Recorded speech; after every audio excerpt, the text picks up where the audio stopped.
Hey everybody, this is Jason, Colorado Mountain Man Survival. Today I'm out in the desert of Arizona and I'm going to talk to you real quick about some of the dangers of being out in the desert.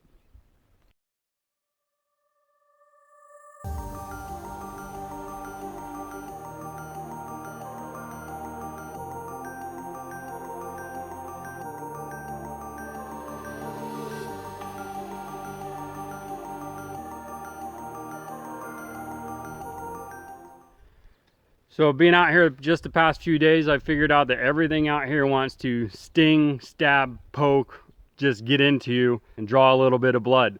Cactus everywhere, thorns everywhere. You know, those hurt, those suck. But some of the dangers out here are rattlesnakes and scorpions. Scorpions out here typically are not venomous enough to kill an adult, but they are very painful when you get stung. I've not been stung by a scorpion, but from the locals that have been, they tell me that it's like a bee sting or a wasp sting, but about 10 times worse. That, you know, your whole leg will be on fire for the day. But it can be not much you can do about it. You just have to suffer through that pain. So the best thing to do is obviously not get stung. We are out here it's February. Really, the scorpions aren't very active right now. They're pretty small, and typically they are underneath rocks. So if for whatever reason you're out here and you're flipping over rocks, you need to be careful on how you flip them. Grab them from the top of the rock and flip them over. Don't put your hand underneath. You might be picking up rocks for your campfire or making tools, or who knows, you might be walking up the hillside and step on a rock and it rolls down. Just be aware that that's where the scorpions are under the rock for a fair amount of time. Rattlesnakes, they're out here too. We've yet to see one, but you know, you just have to be aware where you're walking. Watch where you're putting your feet, watch where you're going, watch where you're putting your hands. If you're stepping over logs or rocks, be aware of what's on the other side. And if you see one, leave it alone. Don't mess with it. If you do get bit by a rattlesnake, there's really not much you can do about it out here in the field. You need to remain calm. Don't put a tourniquet on it. Don't try to bleed it out. Don't do anything except for stay calm and get back to your vehicle and get back to home or the hospital and have it taken care of. There's a very high possibility that if a rattlesnake bites you, it's a dry bite. They didn't actually inject any venom into you, but it's not worth the risk. Get to the hospital and have it checked out. Another big thing is the cactus thorns out here. There are a ridiculous amount of things that want to poke you. Damn near every plant that's out here has a thorn or a spike or something on it. Carry a comb with you, just a regular cheap 50-cent comb. Most things, when they stick into you, it'll stick in a big clump of thorns. You can take that comb and rake across your skin and take all those big thorns and that big piece out all at once without having to pull each little individual piece off, which ends up getting you stuck in your fingers also. Once you get the bulk of that off, then you can go and take the fine hair thorns off. Also be aware that if you're out here with your pet, they're going to get thorns in them also. Check their feet every once in a while. If if you notice them, they're gnawing on their feet, go check them. Try to pull those thorns out of their feet. But they also typically will get hit in the chest or in the face with thorns. So every once in a while, check your animal. Give them a pet down. Rub their body. Feel with your hands. Feel across their face. Feel their chest to see if they have a thorn in them. And then you can pluck that out. If you leave that thorn in an animal, obviously it causes discomfort, but thorns work their way into skin and they can go deep enough to penetrate an animal's internal organs, and it could ultimately kill them. So be aware of your animals as much as you are of yourself, and take care of your animals. You could probably put booties on them that are made for the desert. I don't have any for Striker, so I'm just really paying attention to how he's acting. He's learned over the past few days while he was out here to watch where he's putting his feet and to watch where he goes. Not all animals are going to be like that, so be aware of that. Good boy.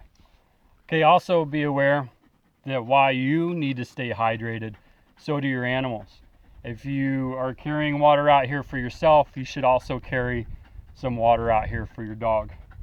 I carry smart water for Striker. That's what makes him such a genius. Right? Good boy.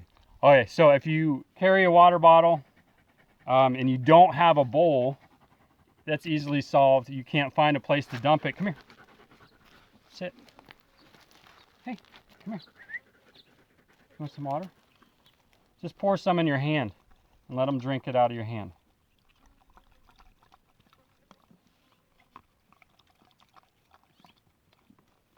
I know, dog slobber, gross. But care for your pet out here. Know that they're going through the same struggles you are. Take care of your animal. If you can't do that, leave them at home. Good boy. Want some more?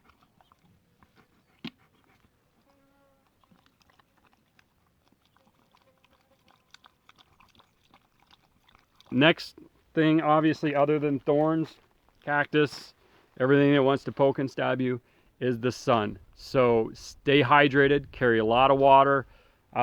This area right here, I am in a riverbed. There is no water right here. This is more of a washout for when there's heavy rainstorms. And we'll talk about that here in a second. But there's no water in this immediate area. I might be able to dig deep down in some of this area and find some water, but I know if I follow this down, there's a good chance I have water at the base of this runoff. And you can definitely tell it's a runoff by all the river rock and the sediment that's down here. The sun is a big thing that's going to get you out here. So bring your water, a lot of water with you. Know how to collect water out here. But I carry, pretty much everywhere I go, I carry my Shemagh. If you have a hat, this is my hat that I normally wear in the mountains, but a wide brim hat that goes all the way around that can protect your ears and your face and your neck is a good idea. Otherwise, you got your Shemagh, you can tie it around your head. If you want, you can just drape it over your head like this. Keep sun off the back of your neck, off your ears, off your face. This is probably the coolest method, just to wear it over your head. But there are ways to wrap this. So I'm going to try and wrap it here. So what I'm going to do, if I have a sandstorm, I want to keep my face covered, wrap this around your head, around your neck, and this is loosely wrapped.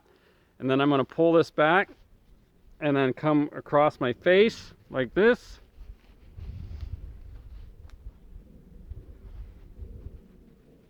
And then I'm going to tie it loosely in the back. Don't tie it too tight. Don't do a hard double knot back here. But now I can manipulate this to keep the sun off my face and my neck and my back. So there's a quick way to wrap your Shemagh. It's not too pretty probably being out here in the field, but who cares? It's functional.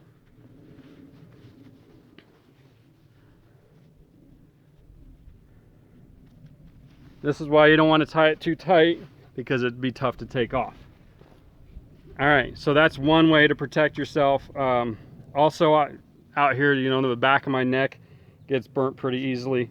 So if I don't need to cover my head, I can just drape it over my shoulders. If I find water, I'm gonna wet this cloth and I'm gonna put it over top of me.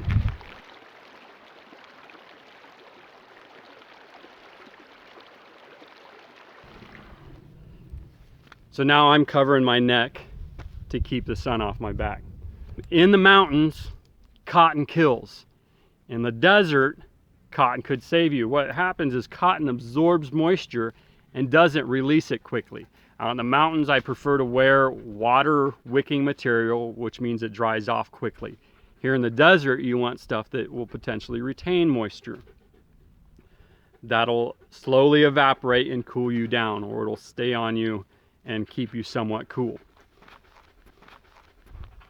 Wear long sleeve shirts, thin long sleeve shirts. I'm running around in a t-shirt right now because I'm used to it being 15 below where I'm at. So normally I'm bundled up. I'm loving this weather, but if I'm not prepared for this, I can get myself in trouble.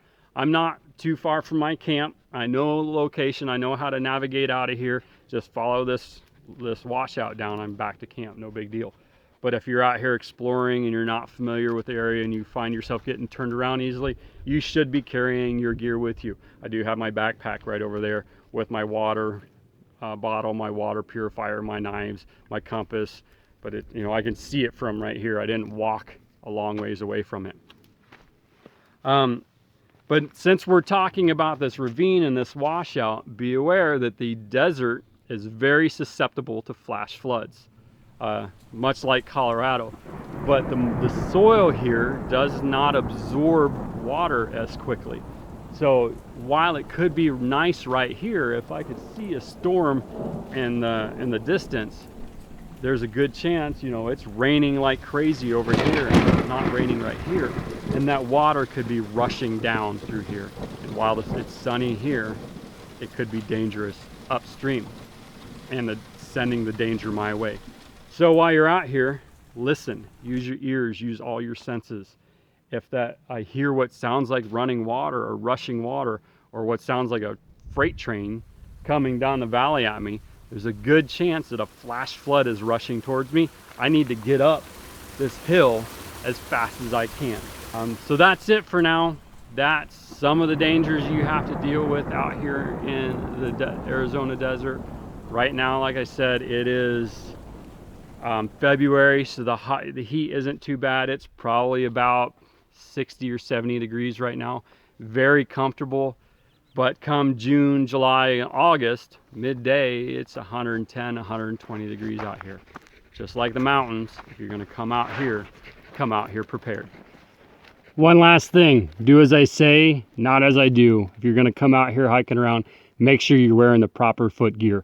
Don't wear sandals or flip-flops. You really should be wearing boots. Something that's going to protect you from the thorns, the spikes, and maybe the snakes. So there's some of the dangers of the desert if you don't treat it with a little bit of respect. But know what you're doing out here, learn some skills, and the desert is full of life. There's plenty to eat out here. You know where to find water. You can find it easily. You know what to look for. Beautiful place to be. At least this time of year. I don't know if I'd want to be out here in June, July, and August. But just come out here prepared and you'll do all right. Hopefully you'll learn something. I'll see you again next time.